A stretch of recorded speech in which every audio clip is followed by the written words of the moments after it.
I'm thinking I'm back.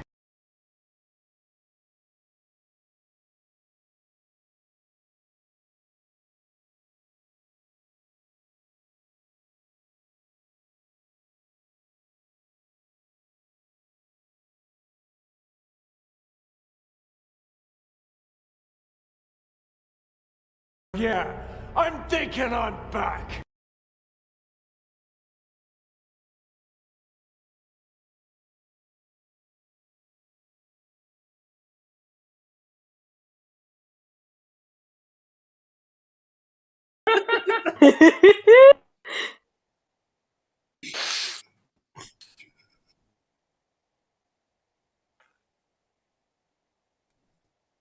I am relieved.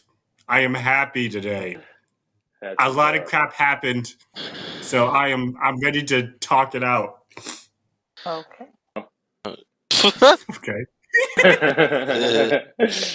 Wait. That's Wow. contradicting.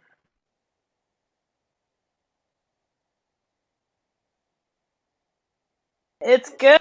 1 week away from spring break, so God pray for me as I get through this week. We were so Gonna make it. We was kings.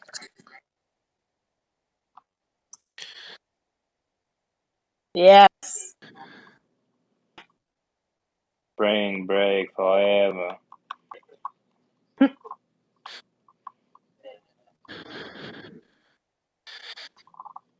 No, unfortunately, the games that I've been playing they don't allow any streaming. When I've been playing in the darkness, old school like Xbox 360, and it sucks because like there's such good games. I mean, it's very old school. It's mostly just like about like a mobster who his girlfriend gets killed by like his uncle, which they're all mobsters and mafia stuff. But then he ends up like getting like demon abilities, so he has like 2 demons that come out of him, and basically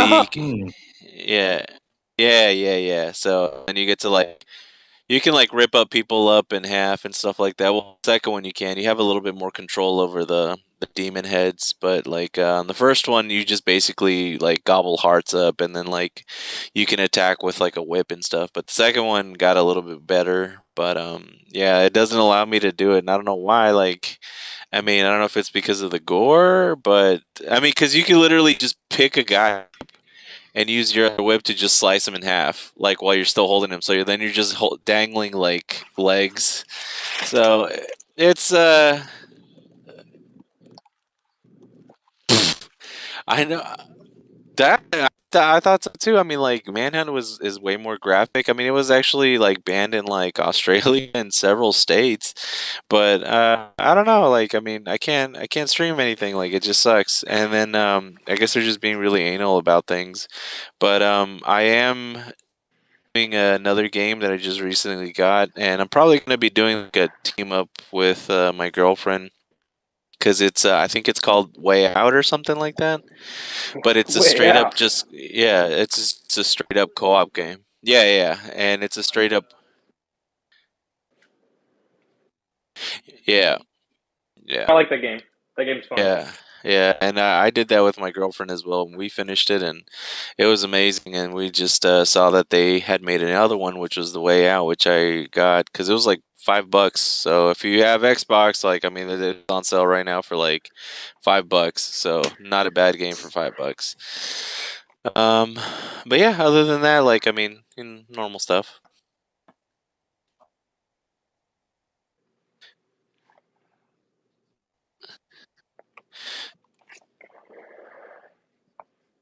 Oh yeah. Stand by.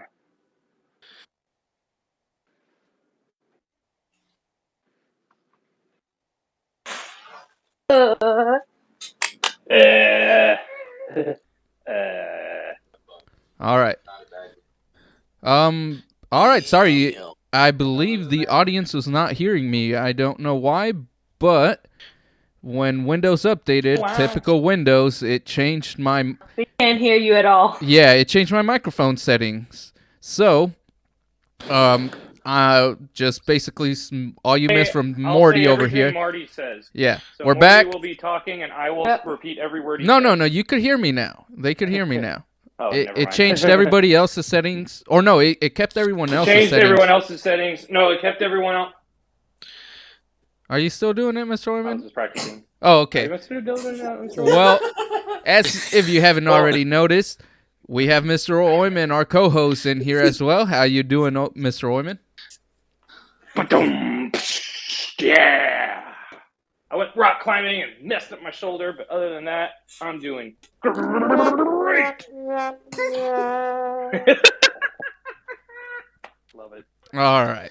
Well, and of course, even though I talked for like 5 minutes at the beginning, I am back myself and the channel. I hope that you guys were able to hear the rest of it.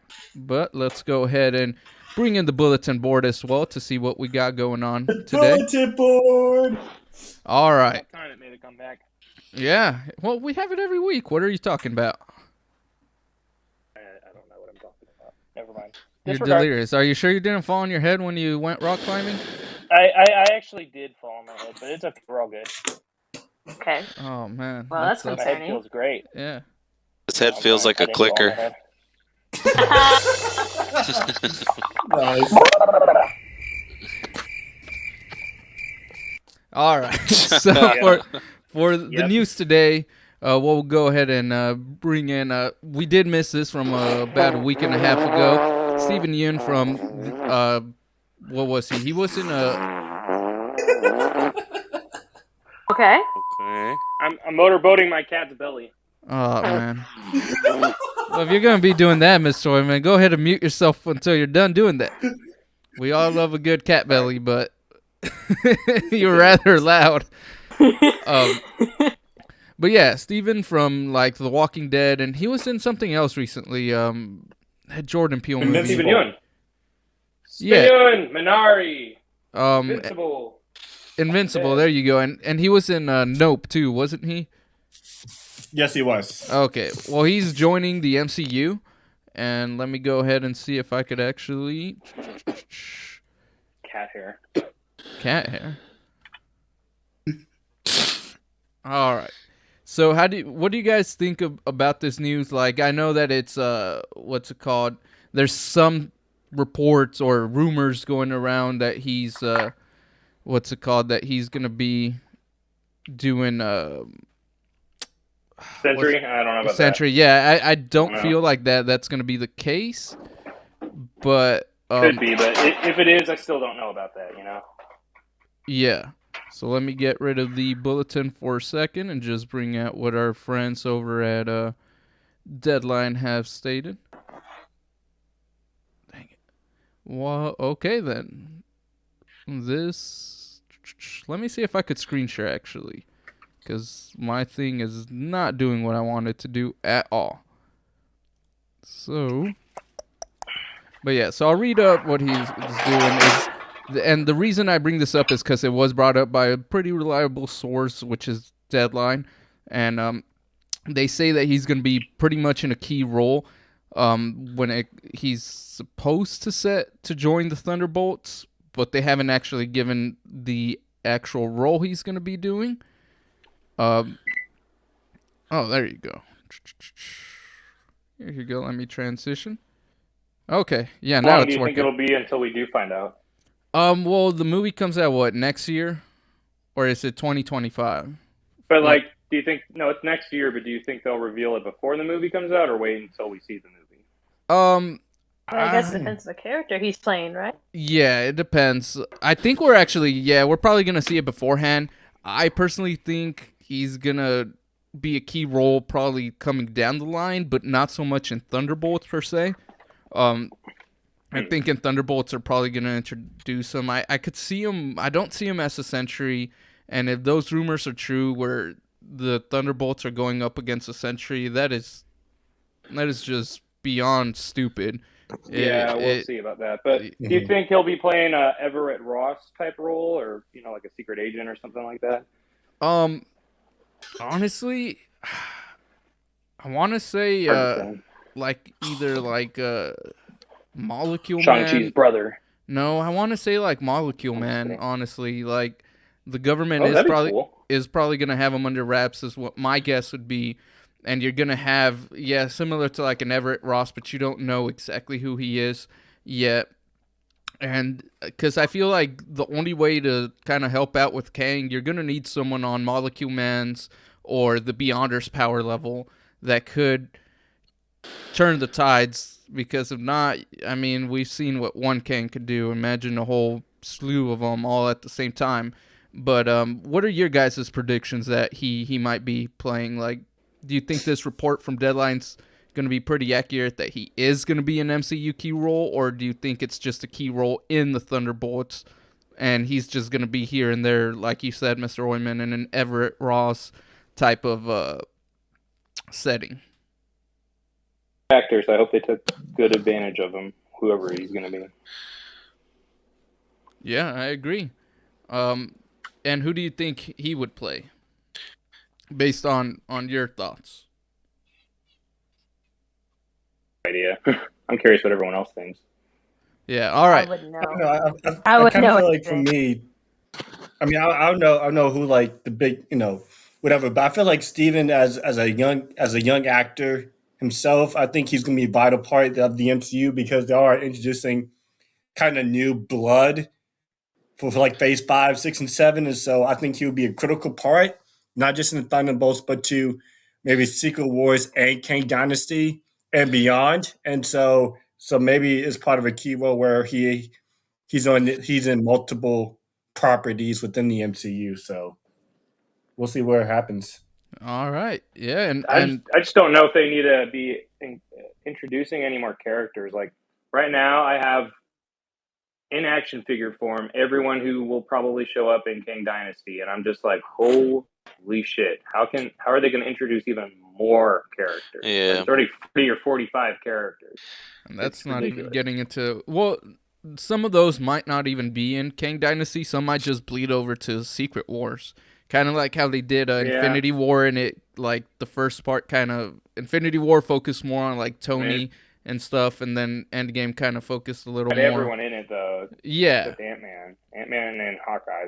But it had everyone else. Yeah, but it was But I more mean, focused on a certain few characters throughout both movies. Think Like about- they kind of flip flop.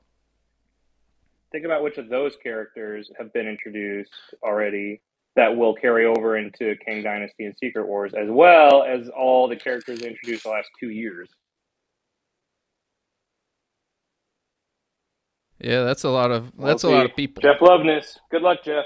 Well, and when you even think about it, I mean, pretty soon you're also going to be probably having a bunch of cameos from other universes coming in here and there, and they already opened the door for Tobey Maguire, Andrew Garfield. Who's to say Deadpool doesn't bring in Hugh Jackman? No, And they'll be in there too. that's what I'm saying. Like you're going to have a plethora of characters, and good luck to the guy having to write and the director of those movies. It's not just a massive cameo fest. Hopefully, it's more than just a massive cameo fest. Yeah, hopefully one could Yeah. hope. One can hope. We'll see. But other than that, let's go ahead and bring out our bulletin board once again. So we did get a few juicy details over the weekend when it came to, I think on Saturday, they released the cast to the TMNT Mutant Mayhem movie that's gonna be coming out this August. And let's do this. Let's see. It's gonna get taken down. Oh, you do well. I made sure to take a couple precautions. I'm keeping an eye on the connection though. So what did you guys think? Let's start off with the trailer, and then we'll go ahead and go off and talk about the cast that was shown. But what was y'all's initial reactions to this trailer? Like, did y'all like keeping in mind the voice acting, the animation style, the shots that they showed? I'll let you go up first, Johnny Joe Star. So what was your impressions? Well, from what I actually saw, I was actually pretty excited for it. Because, like, I mean, I understand, like, we're about to go into this whole thing about reboots, but the thing is, it's like, okay, what people misunderstood about the TMNT is the fact that, like, they kept on, like, making him sound older and older, but you have to understand, like, they are teenagers, and that's why they're called that. So at some point, they all die, and then Mikey's only left. But still, that's just another separate story. But but the thing is, it's like right now you have to kind of get like I have like a bit of a nostalgia thing because guess what? Like they're actually bringing them in when they're super young. But the only thing that kind of So they can bums play me them for a out. while. Yeah, and but like it bums me out that like they just did the whole thing a little too soon with like April O'Neil as being the girl and she's just like a reporter like from whatever the hell they didn't really make it that clear, but still like it was just kind of like one of those things like it's probably best to have seen like what had happened like whenever they were able to like first get out because now they're actually acting like children, which is totally cool. Like they still have their skills, but they still are in training, but it's still pretty cool just to see them grow up because that's like the part that we missed because we already saw them like maybe when they were like 18. That's just a guess because nobody really knew what age they were whenever they were facing off all these like ninjas and like monsters and stuff like that from like the ooze. But I really have high hopes for this movie, especially from like what I actually saw. The animation looks so good, like the whole like thing that they're actually using from like the Spider-Verse or Enter the Spider-Verse is like really nice. Like I do like that style. It's really clean. And hopefully like I mean like again before they used to make like movie video games, I used to love some of those because they actually did pretty well, but like now they're just kind of like but I hope like they actually make it run for a while because they did have some good TMNT shows in Nickelodeon. Oh yeah, But Oh, but yeah. like the early 2000s one was just goated, man. Yeah. Oh yeah. Yeah, and I mean, if you were a big fan of the old school, like real retro, like those were really amazing, and they all did have like good arcade ones too. So it was a good thing to have, but like it just seems like they kind of kept on doing the reboot way too much. So they did like TMNT with like what's her face, Megan. Is it Megan Fox? Oh yeah, Megan oh, Fox. jeez. Yeah. Yeah. But like Megan Fox, and they all look like shit, and I'm just kind of sitting here like, They okay, had well. lips. Yeah, it was That was weird, terrible. Terrible.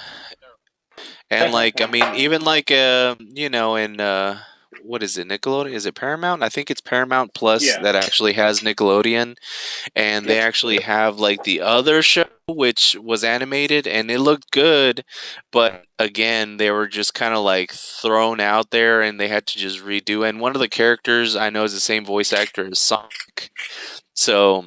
Wait, quick It was question. cool. Quick question though. Uh-huh. You mentioned Paramount Plus. I didn't even think about it.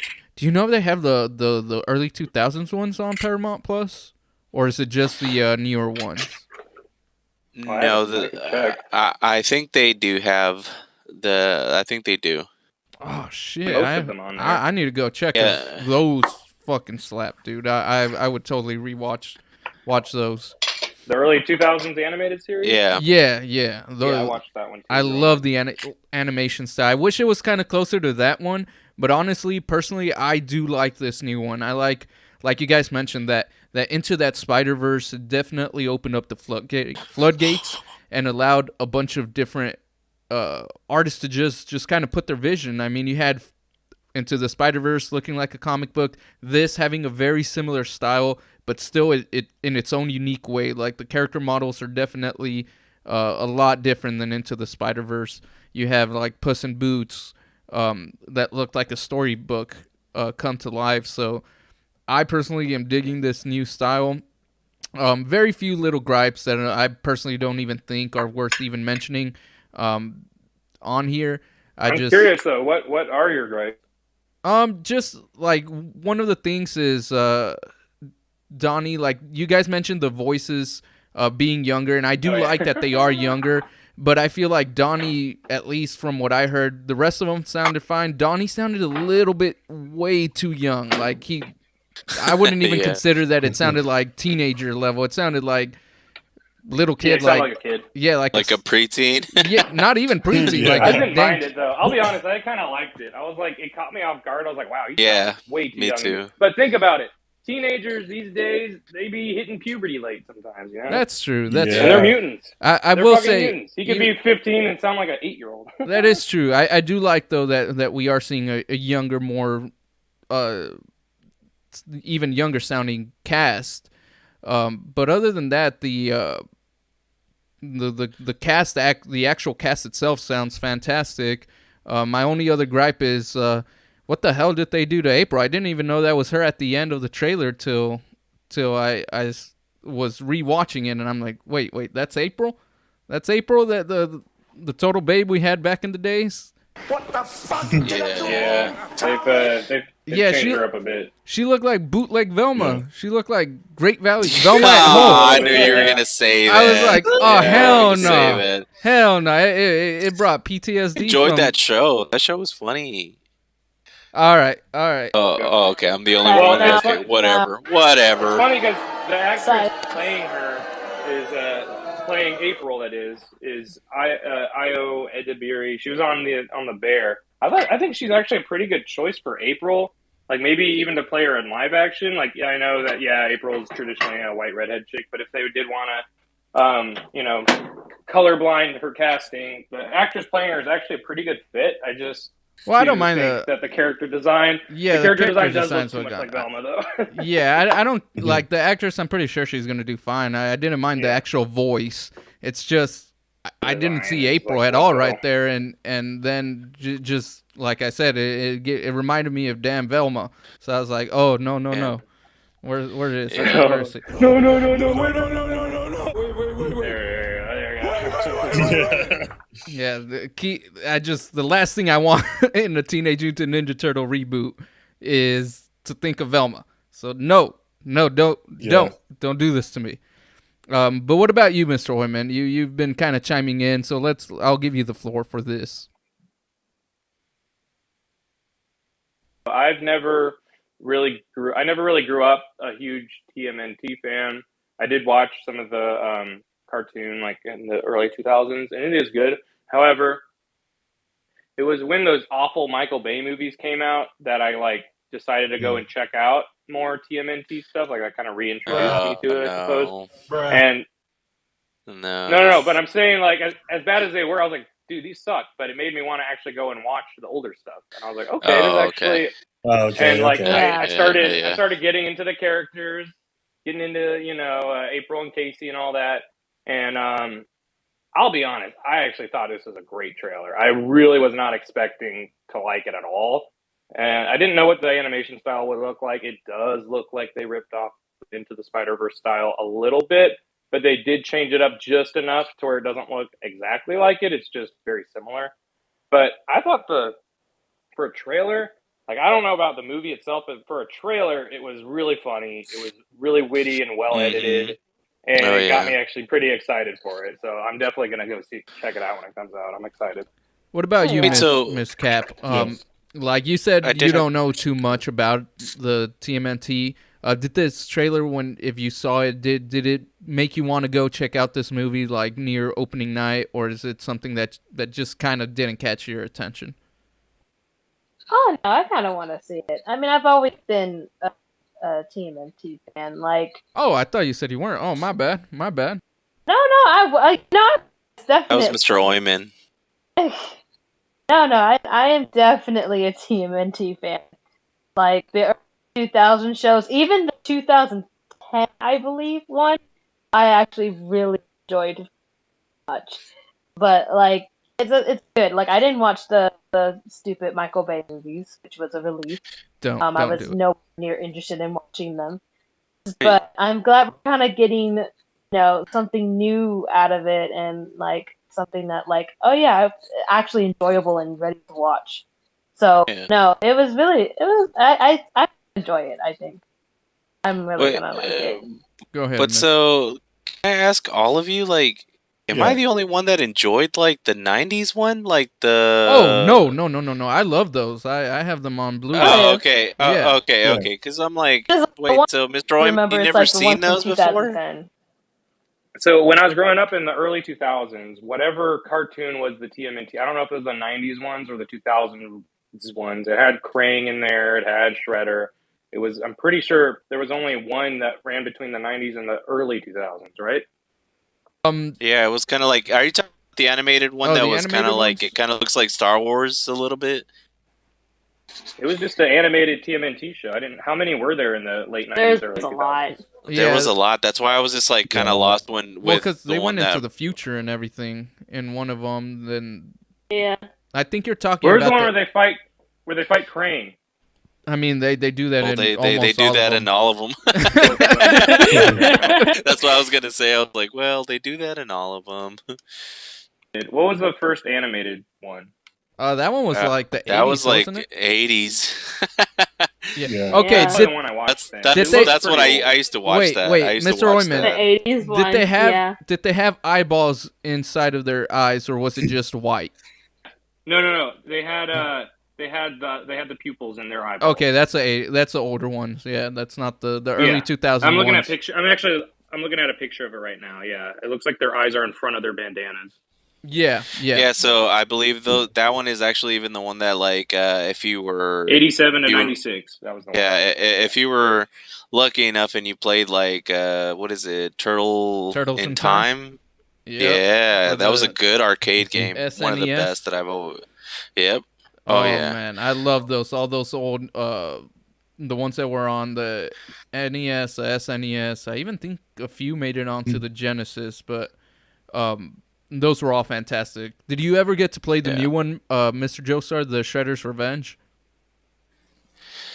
I can't recall because like I know there was one for the Xbox that was I don't know if it was an exclusive, but they looked realistic, and it kind of brought me back to like the the 90s movies, but like it was really cool, but it was super hard though. Like it was really hard to fucking beat because you had to eat like pizza, and it sucks because like the pizza was like super far apart from each battle, and like the Foot Clan, like they weren't like, oh, it's just like a hack and slash or something. Like they usually dropped like 5 dudes on you, and like you had to like counter, kind of like Batman. So like they all came all at once, and sometimes they would like hit you in the back, and like you were just like, what the fuck? And like they would just kick your ass. And the only way to do it is if you actually had other players, which was nice because then like the room kind of expanded. So it was like a good couch player, but if you were doing it by yourself, it was so damn hard. And I don't know. I wouldn't really recommend it by yourself. It's always good with other players, but yeah.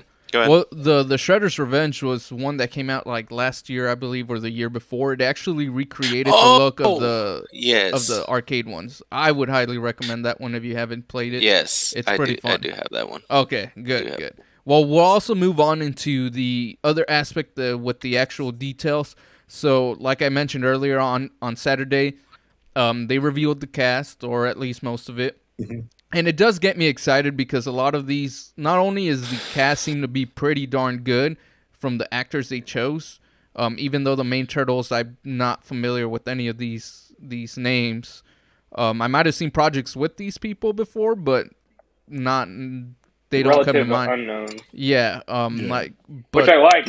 I would prefer that than they pick some like fucking TikTok stars. Or no, they Disney need Tom Channel Holland kids as all of them. You know what I mean? Yeah, or Chris Pratt as all of them.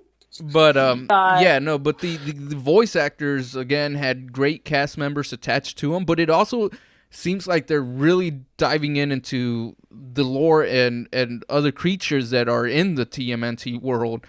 Like, let's see, we got Micah Abbey playing Donatello, Shannon Brown Jr. playing Michelangelo, Nicholas Cantu playing Leonardo, and Brady Noon playing Raphael. But then they're going to be joined by Hannibal as Genghis Frog, Rose Bryan as Leatherhead, John Cena is going to be Rocksteady, Jackie Chan is going to be Splinter. I mean, they have Superfly on here as Ice Cube. Wingnut. What? Of course, April O'Neil. And then Giancarlo Esposito is going to be Baxter Stockman. Post Malone's going to be Ray Fillet. Red playing. Paul Rudd is Whoa. doing Mondo Gecko. And Maya Rudolph is Cynthia Ultram. But you got a bunch of these characters that have been throughout the history, mainly like the older stuff, like those cartoons that you saw, Mr. Oyman. Mm-hmm. So there's a lot of these characters that are in that are showing up, and that's what gets me excited because the Jackie I've Chan. seen them in a long time. Yeah. yeah, these are characters we haven't seen. They usually in their shows they show up here and there, but you're more used to seeing just Bebop and Rocksteady, and I'm glad that they're back, but they're also going to give a chance to shine to some of these other to some of these Villains. other villains or characters that you don't normally get to see. And it being introduction, it just, I don't know, it just sounds really cool, really fun time. I definitely do look forward to it. Who's Jackie Chan? He's Splinter. He's gonna be Splinter. Oh, I was gonna say he's perfect. That is my guy. Oh my god, dude, they're doing great. They're doing it right. They're doing it right. Yeah. It definitely this weekend was very good in my book because I was on the fence. I'm like, what the hell is a Seth Rogen Teenage Mutant Ninja Turtle movie gonna be like produced by him? Like, what could I expect? And I was kind of like, I don't know. But after the cast they revealed and the trailer they put out this morning, I definitely am sold for the time being. Unless they show more trailers and then it looks like they shat the bed. Up until now, it looks fantastic. Fantastic. Anyone else have any final inputs before we move on? JT? Yeah, I think that this is great, especially for the fans of TMNT. Also for the kids. This is all kids. Like, hey, a new generation. This is when we're talking about reboots. A new generation of Ninja Turtles. No, I think there's gonna be like a sequel if the movie does well, and these kids will grow up together as the Turtles, and being the wise man that Jackie Chan is as Splinter. He will continue to mentor them and to show them the ropes as the movies and potential sequels and spinoffs go on. So, I mean, even though Seth Rogen is known for his raunchy comedies, I think that this is a great way for him to kind of put a stamp on the kids, on the children's genre of movies and take. And the animation looks beautiful. I think Spider-Man Into the Spider-Verse has done the blueprint of what an animated movie should be and how to become successful. We have a great story, great characters, great villain, and just the overall aesthetic of these characters and the plot as a whole. I think this is what all of kids' movies going forward should be, aesthetic-wise, plot-wise, character development-wise. So I think we are going to see more of these type of movies in the future, and I hope so. We've already seen them before. Yeah. But this type of stuff makes me hopeful because between this and like The Last of Us and stuff like that, it seems to show that Hollywood is finally getting the message that if you get people on, like the decision makers that are actually fans of these IPs and respect the IP, you could have a good product that people want to watch and people will support. If you just do a cash grab, which we're going to be potentially talking about in a minute, with the whole reboots and such, this right here is a fine example of how you do something that has already been done multiple times and hopefully has a breath of fresh air to it. You were going to say something, Mr. Oyman? We're Mitchell's versus the Machines. Have you guys seen that? Oh yeah, that's a fantastic movie. It's those directors and writers are doing this movie. Oh really? Oh man. Oh yeah. Let's go. Okay. Yeah. Why didn't they lead with that? The only name I normally see is Seth Rogen everywhere, and I honestly, if they led with that, the name. Well, the other guys, I'm pretty sure. What other movies have they done? Were they the ones who did? They helped the Spider-Verse, didn't they? And did they do? They worked on Lego Movie? Mitchell's versus the Machines and Gravity Falls. Gravity. That's pretty much all they Gravity did. Falls. Oh. Yes. Gravity Falls. Okay. I knew they did Gravity something else that I Falls. liked, but yeah, So, no. this project is in good hands. Oh yeah. Yes. Then it's definitely Nice. a day Yeah. one in my book. But before we move on to the nitty gritty, I do want to give, because I did mention a couple podcasts ago that I was going to do a quick impressions on the new PSVR. Just gonna give a quick brief how's that? rundown. It's fantastic, man. It is. Hopefully, before I get started, hopefully YouTube doesn't take this down, because this is my own gameplay. This is streaming material, so hopefully they don't have me going Fuck did I do wrong? as they escort me. But no, I'm having a fantastic time with it. Whoa. It's definitely. I want to see. Oh no, I'm not logged in. It's You definitely. son of a bitch. Let me skip forward a little. This is actually gameplay from Horizon Call of the Mountain. My wife played this portion of it, so what you're seeing is what she was playing. But it's definitely a step up in every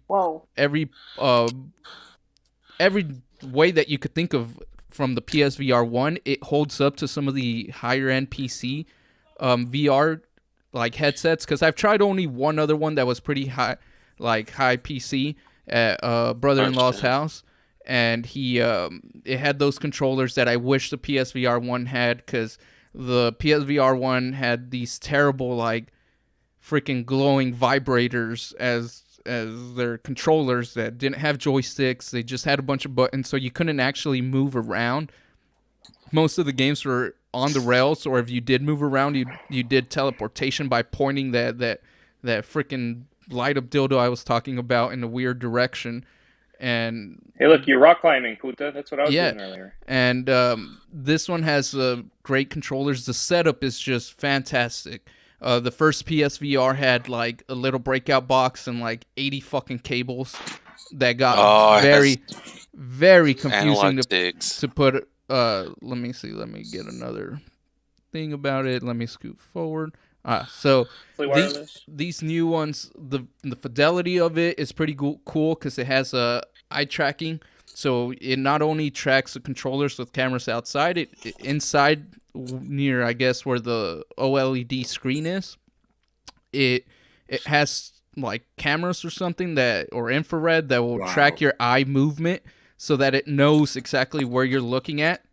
And the way they get it to look this crisp and everything is, wherever your eye is centered, it puts almost PS5 level graphics straight into that section, and then it kind of makes everything else not as detailed around it. But since your eyes are focused there and the rest of it is in your peripheral vision, you don't notice that the rest of the screen is technically not rendered the same way. You could only see what is rendered.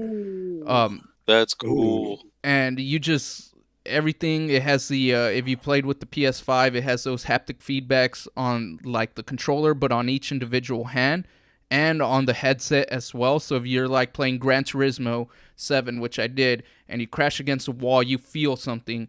In this one, my wife, once she was in the world, everything was very interactive due to these new controllers, and when a stormbird passed through her head, the vibrations and the gust would feel on that specific side of your head that it comes through. So if it comes through the left, you'll feel it on the left. As you could see, she picked up an apple and put it up to her mouth, and she found it really neat that you could eat it just like the old ones. Yeah, let me scoot forward a Did you little. taste the apple? Oh my god. That's what I need to do. Oh, here, she had a lot of fun with this too. It reminded me of Half-Life Alyx. That same experience where you could interact with almost the whole world. I mean, she picked up this paintbrush and just started writing her name and drawing cave painting, basically, I guess. But it's a lot of fun. It's definitely, if you're on, it's not going to be for everyone. VR will not be for everyone. But this one definitely, for the price you pay, it might sound a little bit expensive, but you're getting a very streamlined way. On PC and like I mentioned on the old PSVR, there was a lot you had to do just to set it up and start playing. So it was a task within itself, and you found yourself not wanting to just go through all those hoops just to play for like half an hour before getting motion sickness. And this one, it's a little bit more expensive than like your Quest 2 or your PSVR 1, but you definitely... How much is it? After taxes, I paid almost $600 for mine. Okay, hold on. It's I like was gonna another ask system. you, what games come included when you buy it? None unless you buy the bundle with Horizon Call of the Mountain. But there are free So updates. you pay $600, they don't give you anything? Well, they give you a high-end VR headset and controllers that are really dope. They're free games? Well, there are like Resident Evil 8. I haven't done it, but there is a update which does it for free. Gran Turismo 7 cool. does a update for free. On the screen, I put me playing some Pavlov, which is a first-person shooter. But there are some demos. Shit. There are some free games, and it's just, again, it's a huge upgrade from what they had before, and it makes it very entry level and very easy to get into. Setup is easy. The immersion is good, and they did fix motion sickness a decent amount. For me, the old ones, I could only play, like I mentioned earlier, about 30 minutes. This one, I could do an hour, 2 hours I've done before and feel very minimal motion sickness. And when I stopped, I was able to get over that motion sickness within like a 15, 20-minute break. Damn, they killed you. Yeah. But if you see Pavlov here, Mr. Joestar, this one, I think when you come over to my house, you need to try it out. It's pretty cool. Ooh, it looks tight. Let me reload. Can you watch movies on it? Oh yeah. So when you do a non-video game, you basically look like you're in a movie theater screen. Any kind of movie. It's just jeez. Yeah, but I was gonna say the same thing. You beat me to it.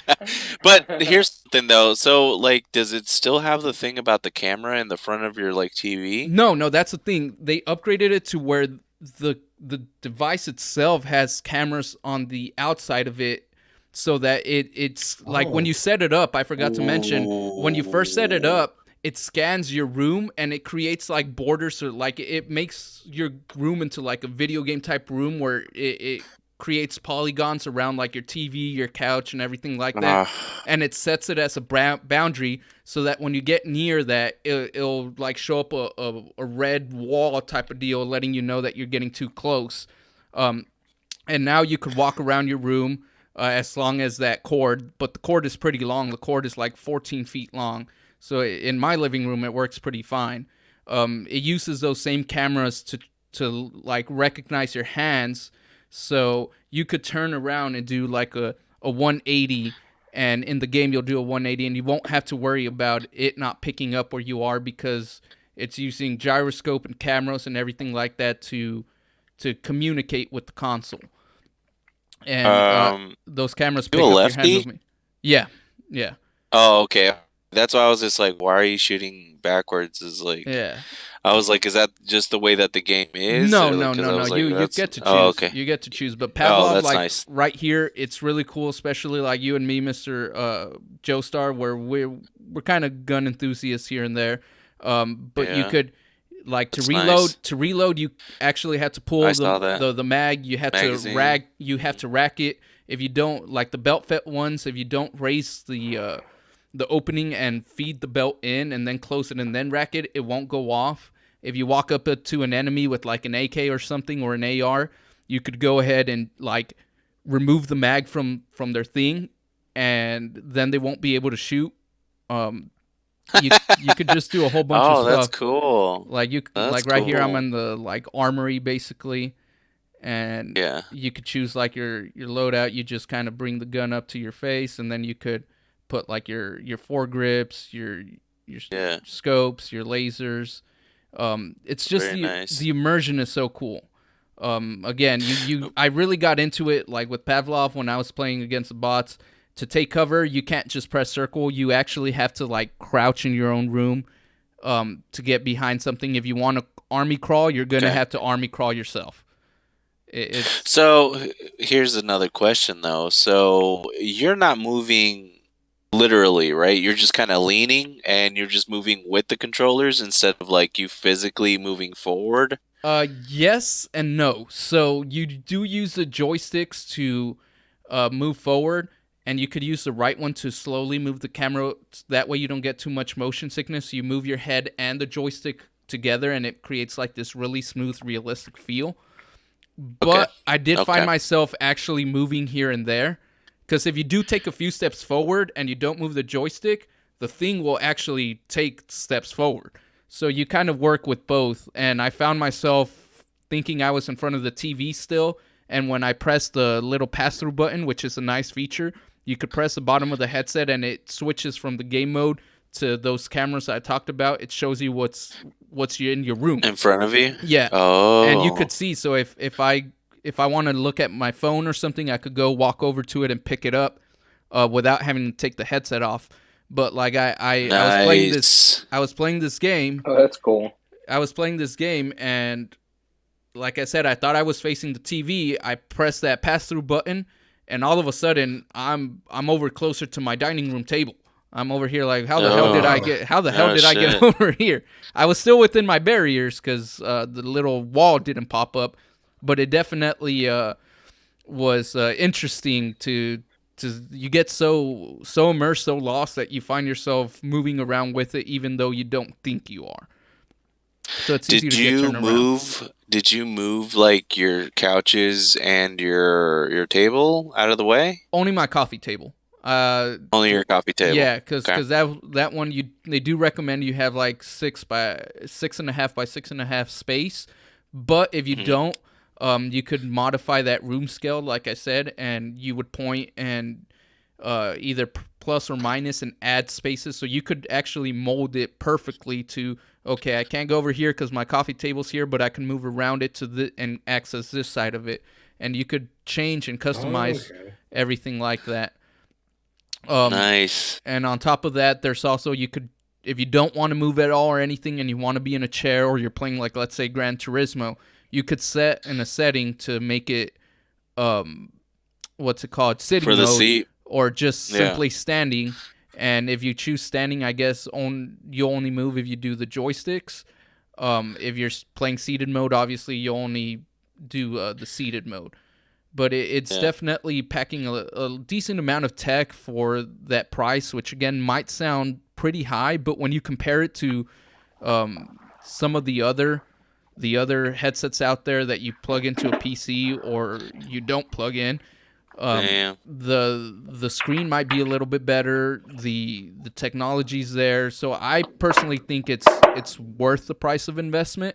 I wish I didn't see this. Like I said, is it for everybody? No, but it's something that if, like, let's say you guys come over, I definitely will have you guys try it out and see how you feel, because maybe you get much motion Spend sickness. a whole maybe day doing that. Maybe so everyone gets enough time to try it. Yeah, that's what I'm saying. Like, it's definitely something that you, before you invest, if you're not too sold on it, you do want to try it.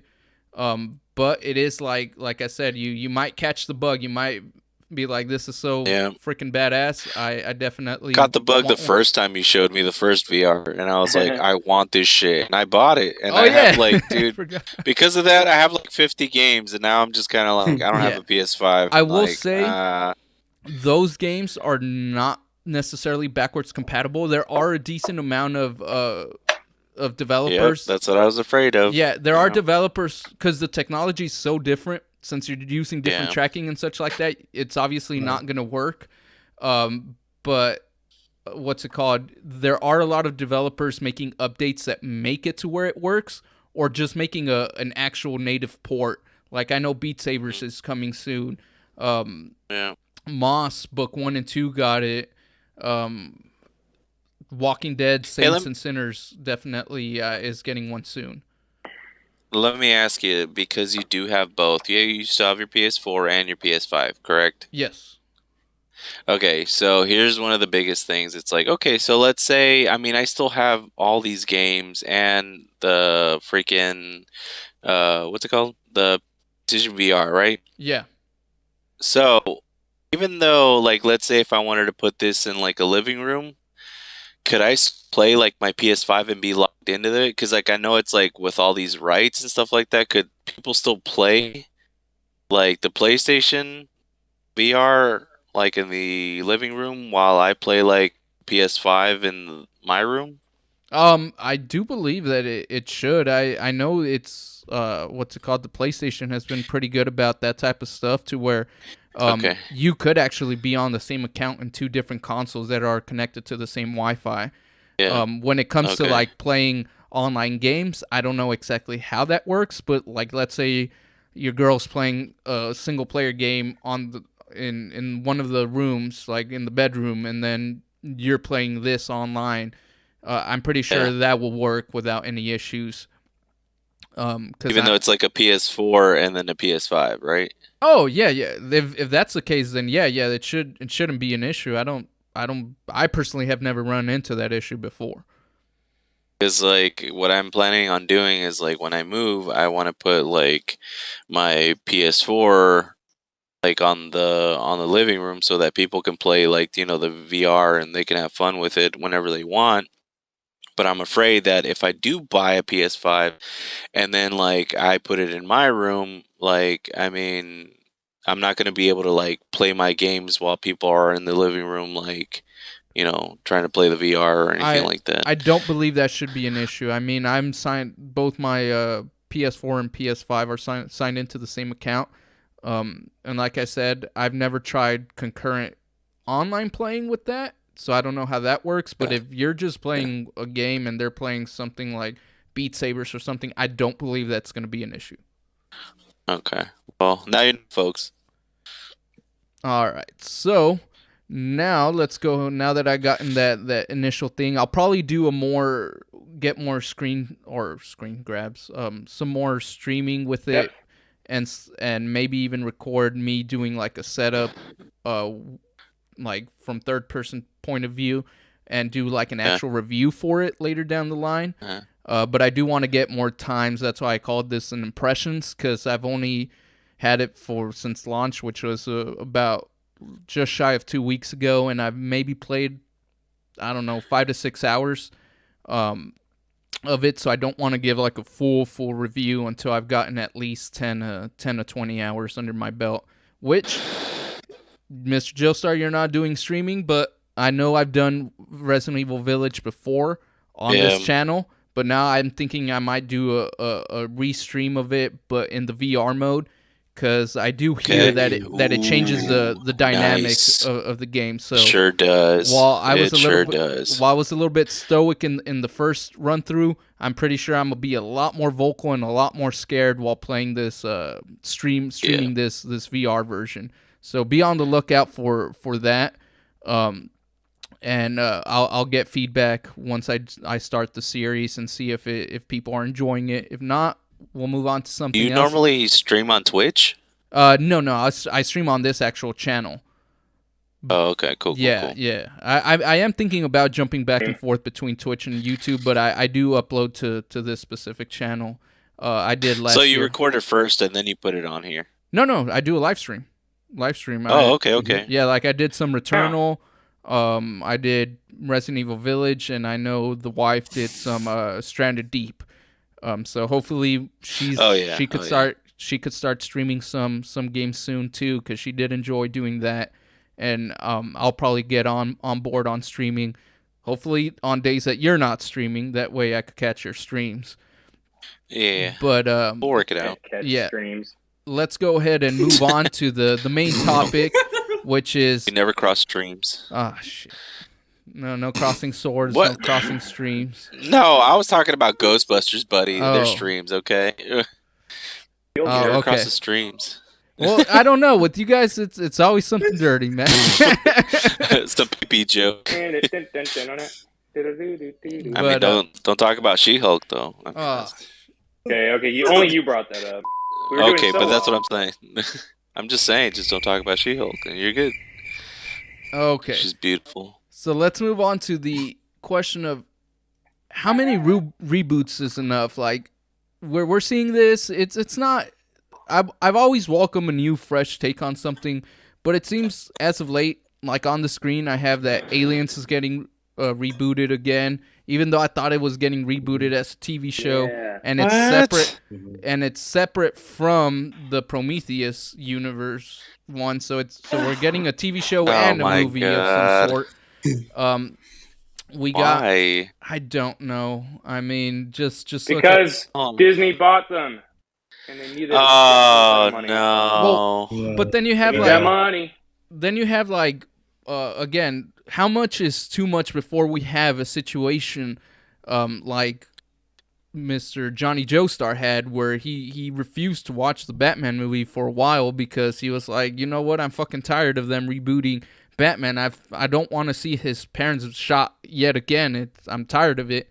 Because we do. That makes sense, but Aliens is just a xenomorph killing people. That's all you got. It's just like the Predator, you know? You just watch it for people to die. And this one's supposedly going to be more horror and less sci-fi. Well, yes and no, but at the same time, like, they need to stick with something. Because the Prometheus was a reboot from, or technically a reboot. I'll call it a reboot. It's a prequel. It's an a origin. Prequel. Well, it did a horrible job as a story. prequel and origin, because it fucked up the lore to the point where it created more questions than answers.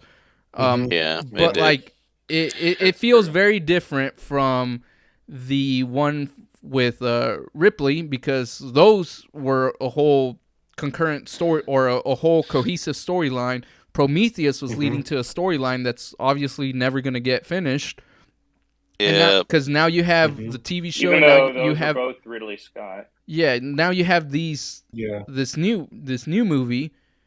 So it's like, each one of them could be technically different, but then you run into the Prey situation for me, where as much as I like Prey, it's literally, how many times could you tell the same story with just a different actor and a different thing? Because Predator, Prey followed. But that's the thing. Predator at least can be in any time period. Aliens always pretty much has to be in the future. That's when they're created. Well, then you have. So it's always going to be Space Marines or something. Scientists. Yeah. Well, I don't know. I mean, this it's always going to be the same shit. This one we have this chick. Who is she? But then AVP took place in modern day, so I don't know. Callie Spaney, and what's it called? It looks like the synopsis. A streaming movie or a theatrical movie? Did they say? I haven't seen anything about that. They just said there's this chick. She's going up against this dude. This dude I'm pointing at right here, and it says in its 9th entry in the immensely popular and enduring film series, a group of young people on a distant world find themselves in a cabin in the woods.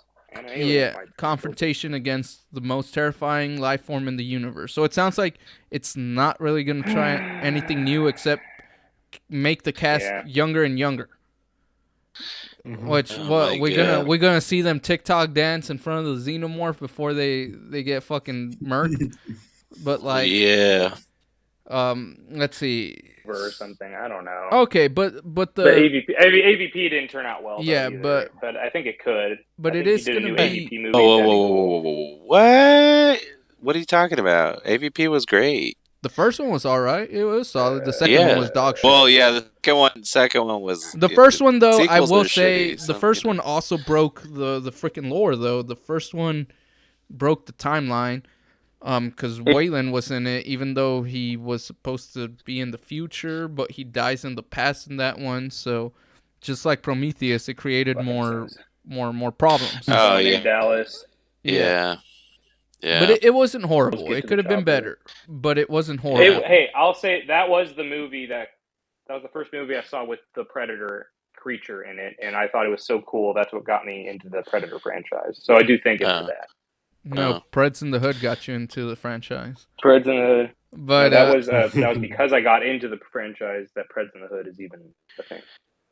But the only thing I will say, I feel so old. The only thing I will say is that the director is the guy who directed the Evil Dead reboot, The Girl in the Spider's Web, and Fede Alvarez. Yeah. So I'm not doubting that it's probably gonna be. Oh, he is doing it. Okay. Yeah. I'm not doubting that he could do a good movie. It's just the materials they're gonna give them, I don't know if if it's gonna be like another just rehash and feel like a bootleg version of the old movie, or other than the cast being young, like I guess millennial type people, like how is it gonna be different? Is what I'm saying. The same way Mr. Joestar had the problem with Batman, like what is this one bringing into the table? Because Batman, we had the Dark Knight trilogy ended in 2012. 10 years later, he's about to be rebooted for like the third or fourth freaking time. It's like if you average it out, it's every 3 years we've gotten a new Batman. Let's say Batman. Yeah. So Martha. Yeah. So Fede Alvarez, he did a great job with directing 2013 Evil Dead and the Don't Breathe movie. So I think if he took some of that like technique and directing style to an Alien movie, it could be pretty cool. I'd be down. Yeah. I just hope it's not just bland, because like I mean, okay, I enjoyed Prey, but it was just that it was just another freaking movie of Predator. Well, it followed like the it same wasn't story Predator beats. fight. Yeah, it followed the exact same story beats as the first one, just changed the time period and the costumes. But it pretty much was verbatim. It did well though. For a streaming movie, it was pretty fun. It Yeah. surpassed my expectations. But the main point is how many times could we see the same freaking story? I mean, another example is this Hellboy guy. I mean, you got this that's getting fucking rebooted too. You're right. Yeah, this movie right here. We just got a reboot like 3 years 5 years ago. later. Not even. It came out 2019 or so. Like 4 years ago. Yeah, like 4 years ago. So we had. I enjoyed that one too. Oh Jesus! Like I enjoyed. I mean, it wasn't. It was. To be honest, it wasn't like the. great, It wasn't but I like did the first enjoy two. It wasn't the first two, but definitely The like I Hellboy still fan in enjoyed me, it. I dug Yeah. it. There was a lot of like it was callbacks still to the comics that I liked. I will say, Yeah. like, I did enjoy some aspects to it, like the David Harbour. But it's just they focused more on just It was a being messy ass over the movie, though. over the top violence and just dropping like the F-bomb and oh look, we're rated R here. Let's say fuck for like the 50th time, over putting like more effort into the story and giving me a reason to actually care about it. I will say this much: Fede Alvarez doing a new Alien movie. I do expect him to utilize great practical effects. So the gore and the aliens should all be practical, is my guess, because he works really well in that wheelhouse. Whereas if they just did another CGI filled bullshit, whatever, like that's what they need to do with this new Hellboy movie. If they need to actually like take it back to the Del Toro way of trying to utilize or use as little CG. Oh my god, that was so beautiful. good. The costumes were so freaking amazing. Oh my god, Second it was movie? so good. Well, Yeah, even the I David mean, like Harbour, both of them were great. Yeah, Oh even my the God. even the David Harbour version, his costume was fantastic. I just wish, like you guys Oh, said, yeah. the, He the looked rest, good. It was all the CG characters. yeah, everything in that else were, was pretty whack. too much. But like, but that's what I'm wondering. Like, how many times could they do the same character, the same story? Like, what should be, in your guys' opinion, the metric of if we fuck this character up? Ron Perlman one before he dies. Yeah, that's true. Old man Hellboy. But like, let's say Hellboy, for example, right now, because we're not even gonna get into Batman per se, because open up a can of worms. But Hellboy, do you think 4 years is too soon to try again, or what would be your preferred metric to be like, okay, we fucked it up, let's say 1 or 2 times already in the past 10 years. Should they try again, or do you think they should try something else? Should try something what would be your metric? Like, how much time do you think has to pass, or what do you need to do in order to reintroduce this? I'll start off with you, Mr. I Johnson. personally, or Mr. Oyman. Go ahead. I just wanted a second one to the David Harbour movie. Like, get a new director and writers and like work on it. But like, you could do a follow up to that, because now they had Lobster Johnson introduced. They had Abe Sapien introduced. Like, they introduced all these core Hellboy characters at the very end. And I was like, oh, fuck yeah. Maybe, hopefully the next one's better. But they're just rebooting again. However, they are taking a specific storyline from Mike Mignola, and he's actually working on this movie. Like he's actually a part of what they're doing. So I do have faith in this one. He probably saw how that last one turned out, and he's like, "That's whack. I'm going to actually show you how to do this." And even though Del Toro isn't making it, like I wish he were, I at least think having the original writer of the Twisted Man or the whatever he's nicknamed, Crippled Man, Cranky Man, I forget whatever he's called. Crooked Man. But the storyline they're doing is going to have the actual author of that story involved in it. So we'll see. I hope he's a good like movie like writer and stuff like that. Yeah. Because if sometimes comic book writers don't make the best movie or TV show writers. But like you said, with the filmmakers. You actually mentioned a good point though, Mr. Oyman. We're talking about like these things getting rebooted, but how do you think they should tackle it? We tackled it earlier about respecting the IP when it came to like Teenage Mutant Ninja Turtles or The Last of Us. Do you think that would have been a better alternative to yet another reboot? Like, what do you think would be more accepted by let's say the fans, that they take the criticism from the David Harbour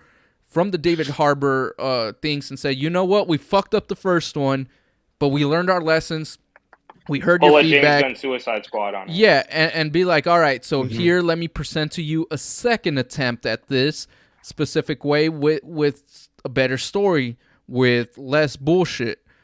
Or do you think a full reboot is the way to go, and that would be more accepted, and being like, all right, well, third time's a charm in the past 5 years, so let's crank it up again. What do you think, JT? I think they can reboot it. I kind of feel like with reboots,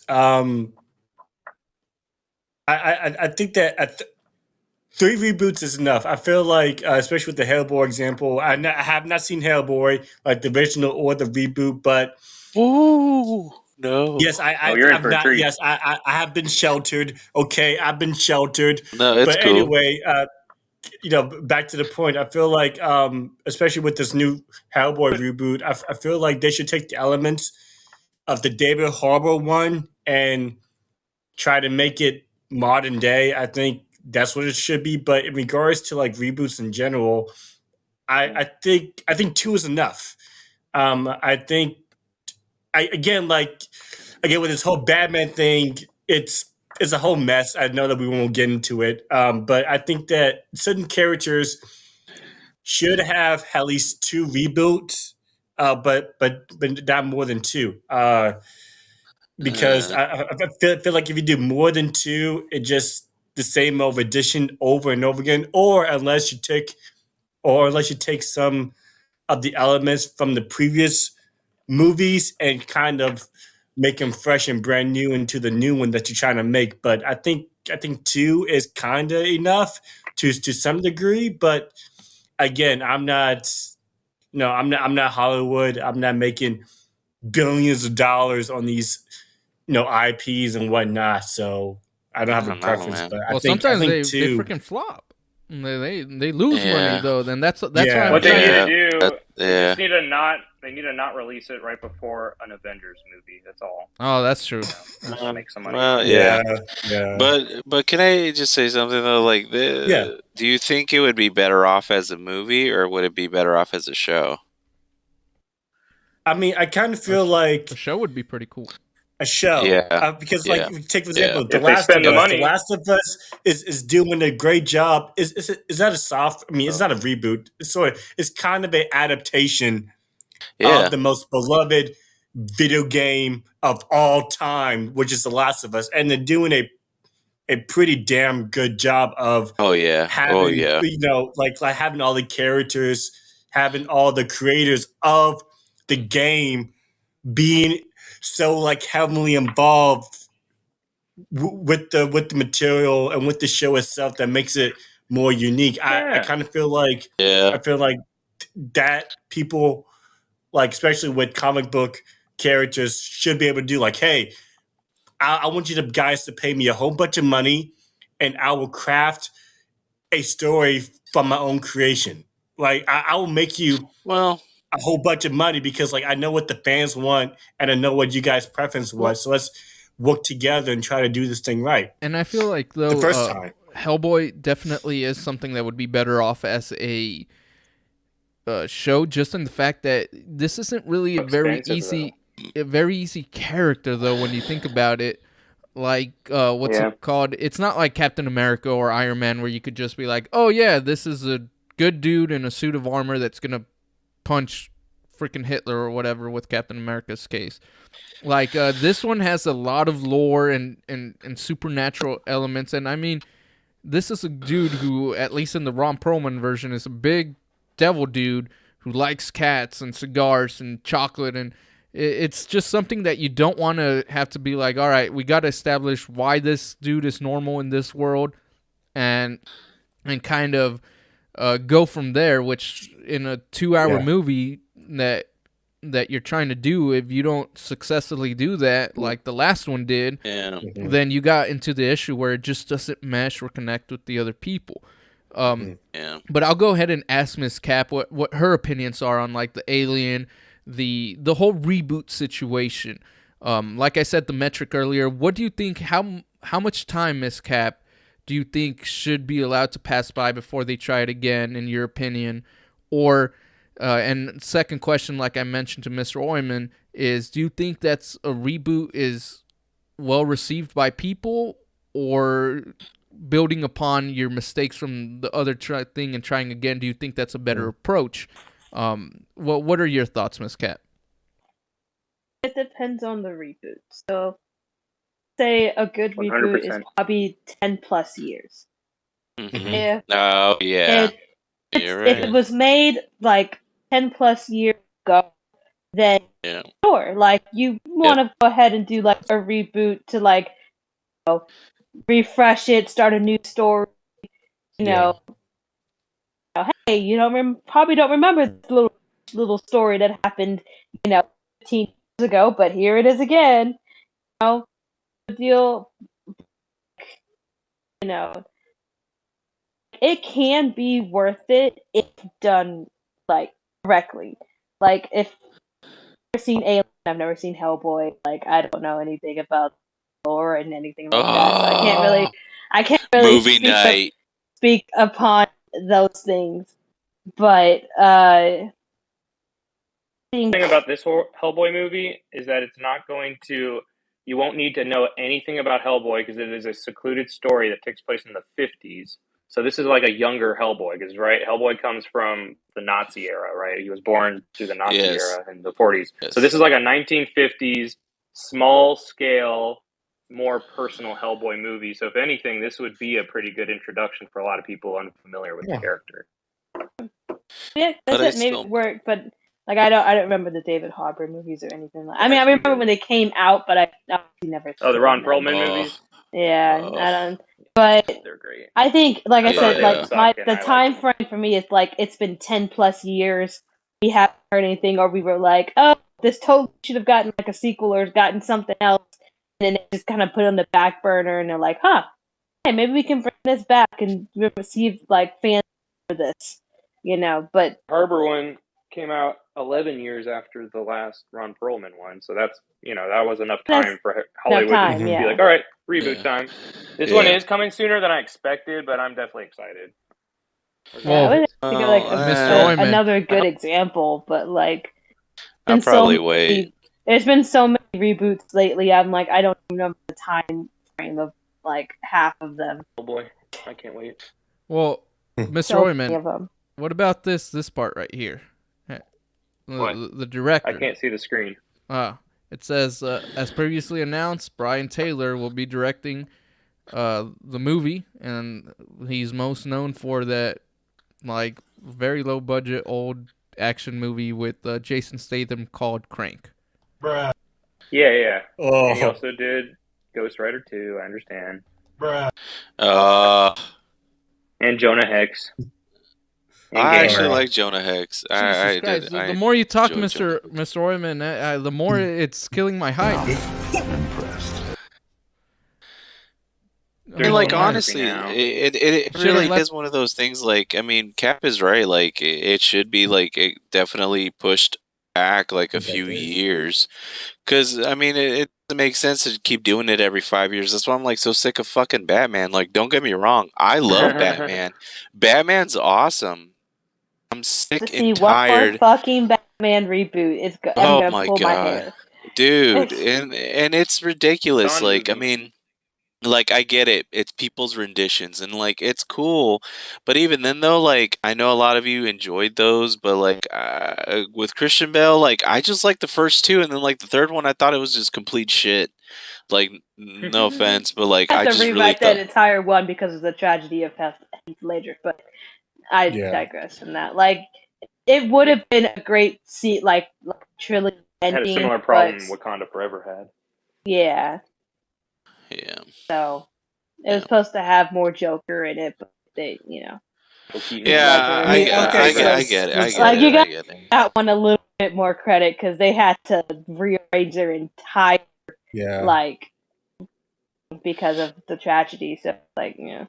Right. But anything even about then, it. though, like, it was technically the beginning of stuff, because if you remember, like, it was the beginning of like showing who Ra's al Ghul was and Catwoman, and then in the second one it was the Joker with Two-Face. Like, it was just barely starting. So yeah, I understand the whole thing about Heath Ledger, but like, what the fuck, like with Bane, like they made him like completely just like a dude with steroids, but like it's in his mask, and it's not like even going to like Poison Ivy.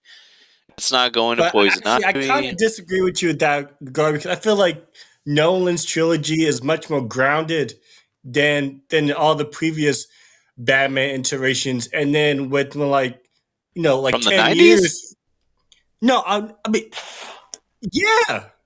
Yeah, Oh, well, and no. that He right didn't there want to is tackle characters that's like, that's like the issue Flash. right I there. don't know Why about we needed that. a reboot though, because if he was Well, gonna go, yeah, he was I gonna get go that. with Superman and such like that. That Nolan universe didn't fit, but then obviously Yeah. the Snyderverse didn't fit, so we got Oh, rebooted, God. and they Oh, decided to go no. with the Batman, which is in its own universe, because now we're getting another Batman, and it's just like I love Batman, and I did love the Batman a lot.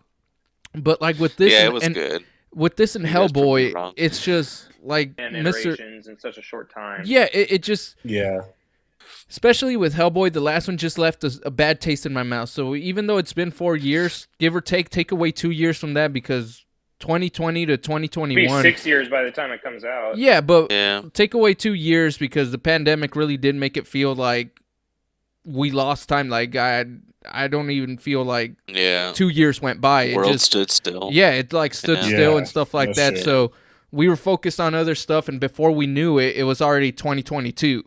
Yeah. And but Mhm. like right before that happened, we had this Hellboy one, which left a little bit of a sour taste in my mouth. So hearing that they're already doing it again, and with the director that I thought Forgot about that. Crank was like, ugh, but you kept talking, and the list just got worse and worse. It's like it after that sour taste in my Spirit mouth. of Vengeance. Yeah. Oh, Spirit Jesus. of Vengeance. Yeah. But it's just and I like, actually liked the first one. well, yeah. Me The too, first but one, the second one. second one was ooh, Yeah. man, rough. I went to go see that in I don't know. theaters, and I was There- embarrassed. 'Cause Yeah, I regretted skipping school to go see Ghost Rider 2. I would have rather stayed in school. Ooh, bad boy. You skipped school. Yeah. This guy stinks.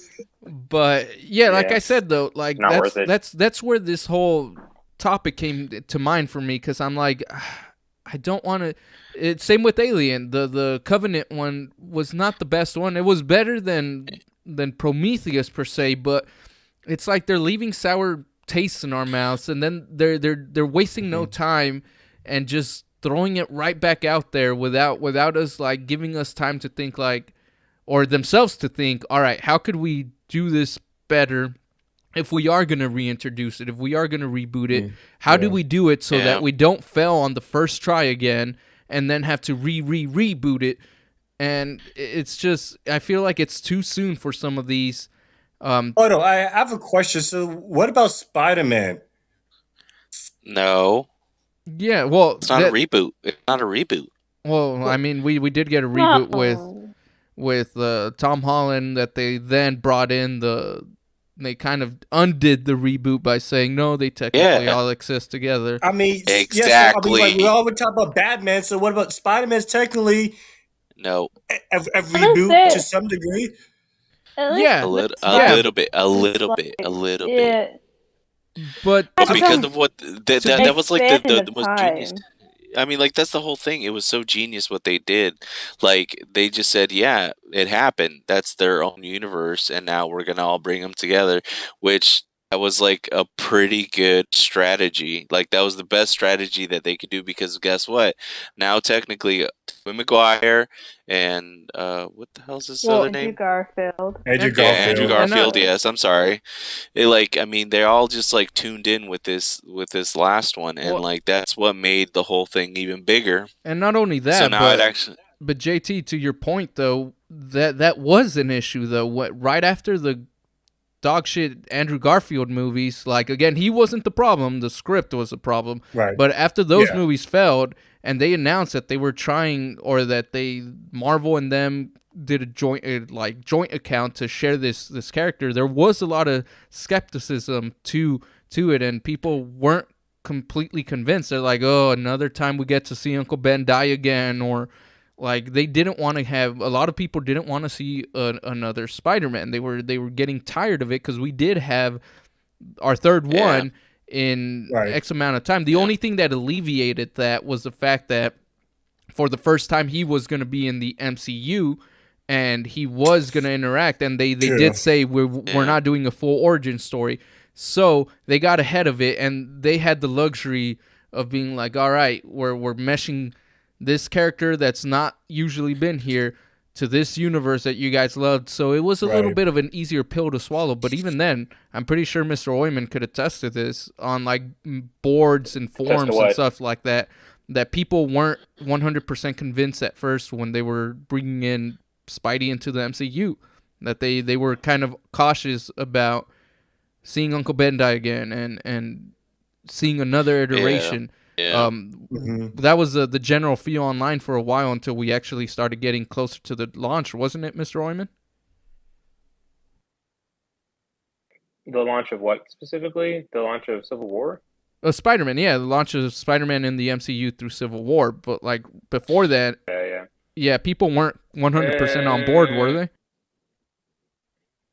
I remember seeing a lot of complaints. Because a lot of people were like done. I mean, I personally would have liked to have seen Andrew come back, or had them find a way to get him into the MCU, and they decided to go a younger direction.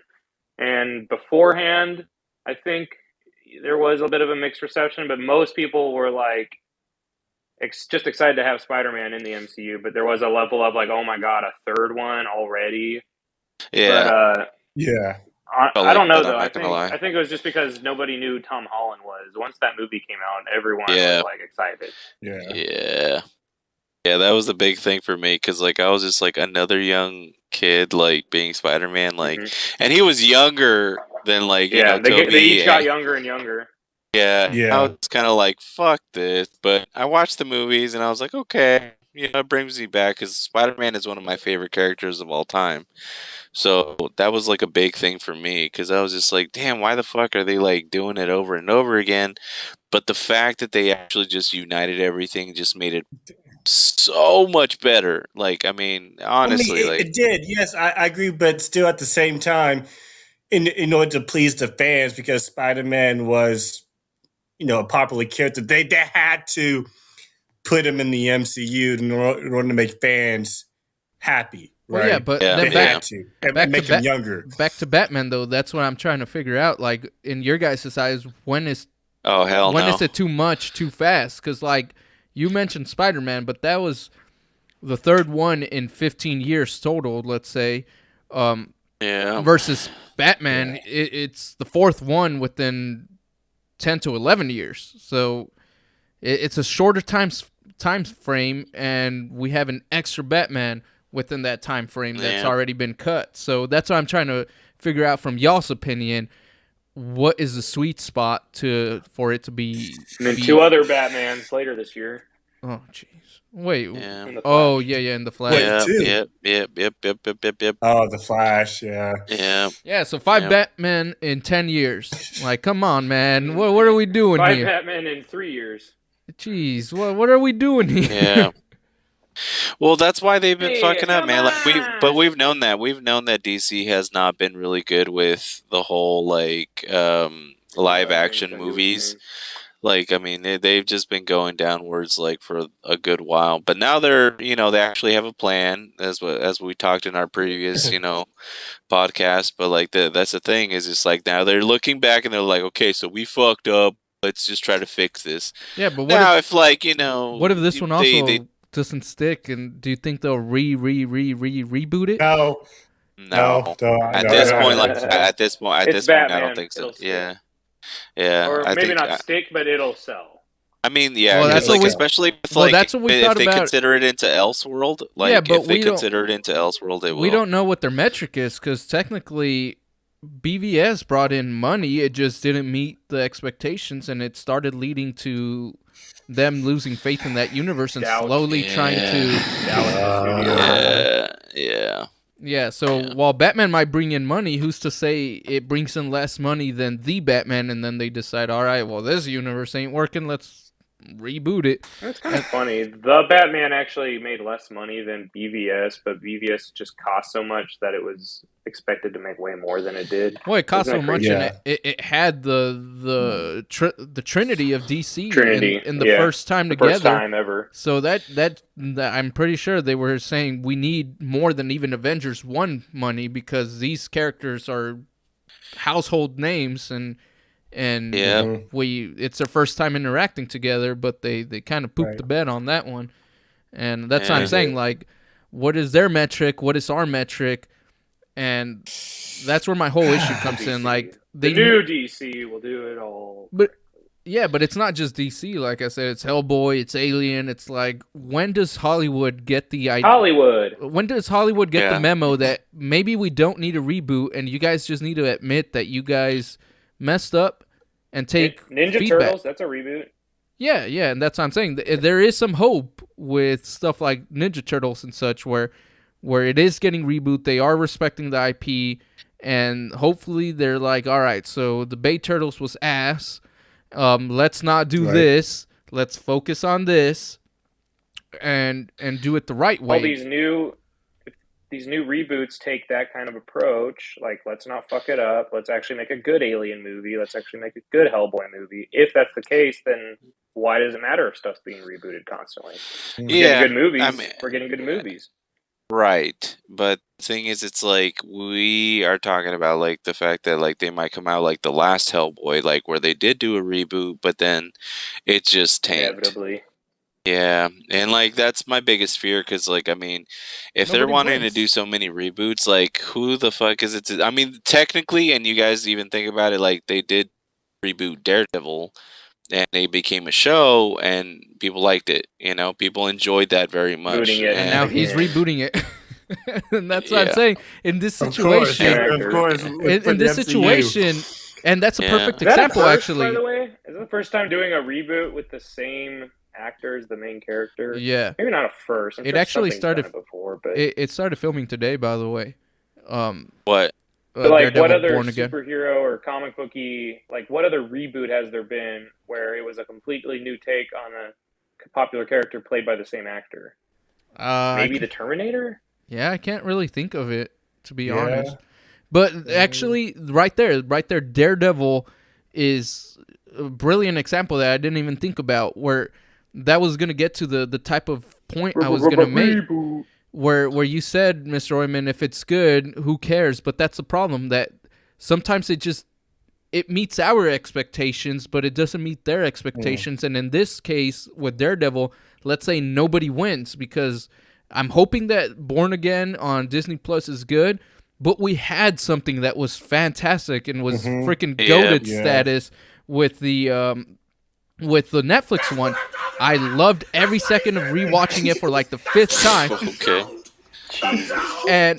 And it's so perfect, yet behind the scenes something happened, and now we're getting rebooted, and now we not necessarily had to start from scratch, but it might not be as good as what we had. So now, who won in that situation? We kind of got something back, but since it's getting rebooted again because some of X reason, we can't. The fans of the old one lose, Okay. and potentially the new fans. I think it'll be don't win. good.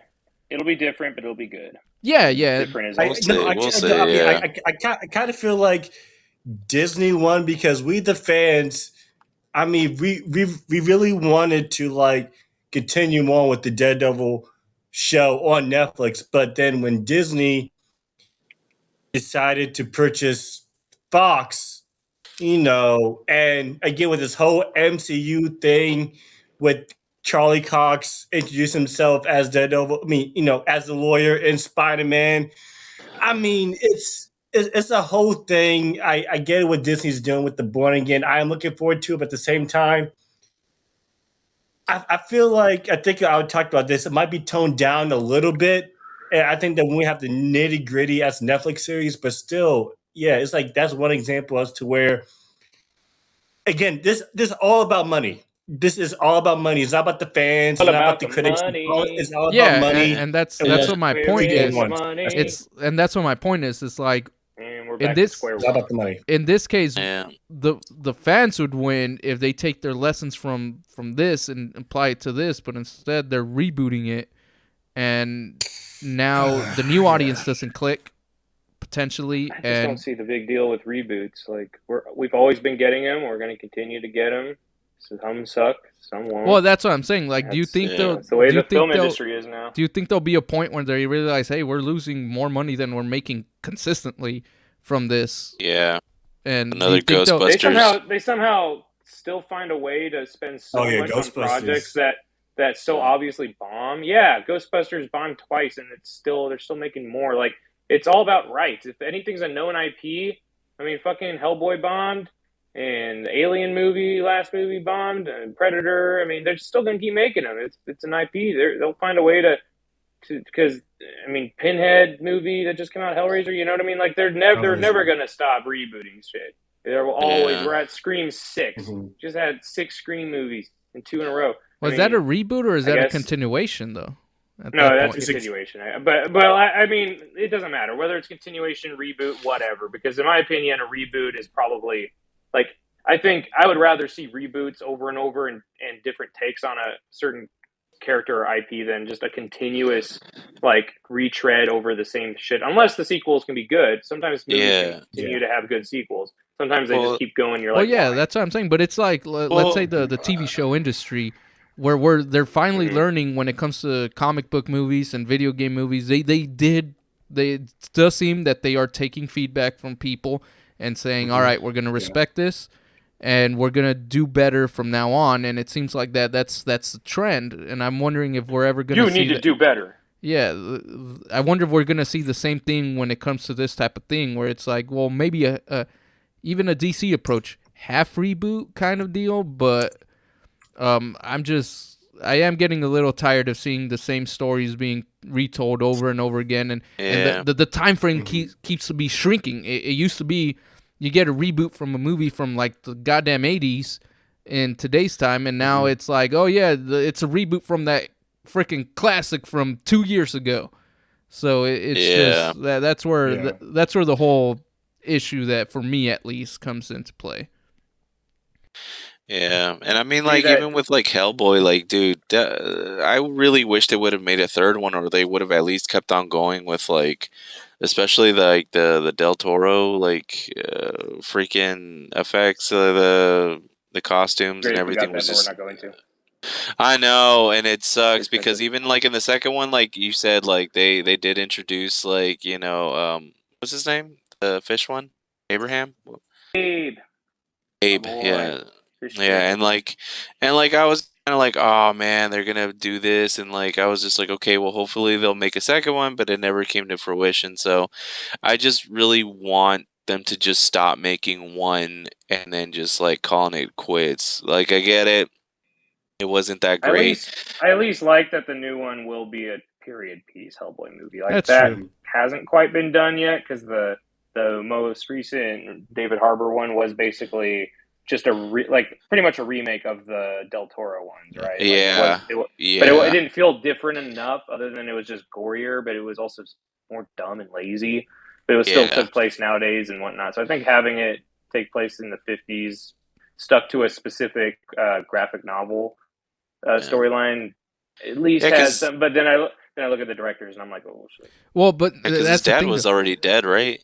Yeah, that's going back to the half reboot. Like, personally, I think in this particular case, it would have been a better idea to, instead of doing another Hellboy sequel to the Harbor one, maybe you could keep Harbor, but like make the quote unquote sequel about Abe, make it like a period piece with Abe back there, while people kind of forget about this one, and then you rework your thing and things like, oh yeah, Harbor's back, the universe is kind of different, it's but you gave you time to chill, and you set the new tone of this new universe or this new take on it through the Abe movie, but it's still in the same universe.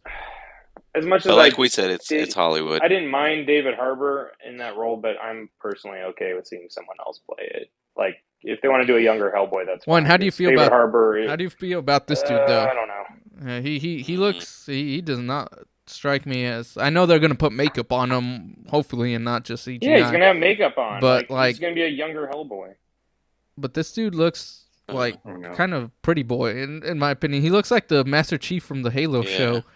And they're gonna make him ugly. God. They're gonna make him an ugly motherfucker, though. That's what's gonna be fun about it. Well, but that's the thing, though. Like, I will, from like the two previous actors, though, they had that finesse about it because. He's got the chin, he's got the smile. I can see it. Yeah, this guy's gonna be great. I have to wait, because Harbour and Perlman had like that face. Like, they're not necessarily ugly guys, but they had like that like rough, very ogre face, mean looking face as is. But I'm looking at this guy now. I'm like, he's got the fucking chin. He's got a big ass forehead to put those horns on. Like, if you put some red makeup on, he's not gonna look anything like him. Like, it just depends whether he's a good actor or not, which I have no idea. I'll have to wait and see, because I just see Hellboy the soccer player or Master Chief Hellboy as of right now, but I just too, apparently. I don't know. But we'll see. With that being said, though, we did reach the 1 hour and 40 mark at this point, so I'll go ahead and let you guys go. But as usual, I'd like to thank the audience for stopping by. If this was your first time, we would highly appreciate if you hit that like button and subscribe button and give us another chance, maybe on our next episode, and see if you still like us and keep us on your subscription. If you will come back. But other than that, I will also like to thank the panel members. Miss Cap had some technical difficulties with her mic and headphones, so she had to leave, but I do appreciate her stopping by. Of course, JT, fantastic conversations and inputs there. I'm glad that we didn't have any new things you could spoil. Like you. Well, hold on, I have one more thing. Oh shit! What's up? Oh god.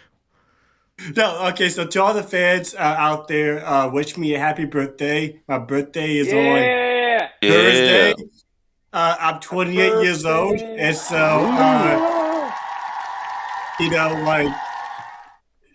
thank you for wishing me a happy birthday in advance. So yeah.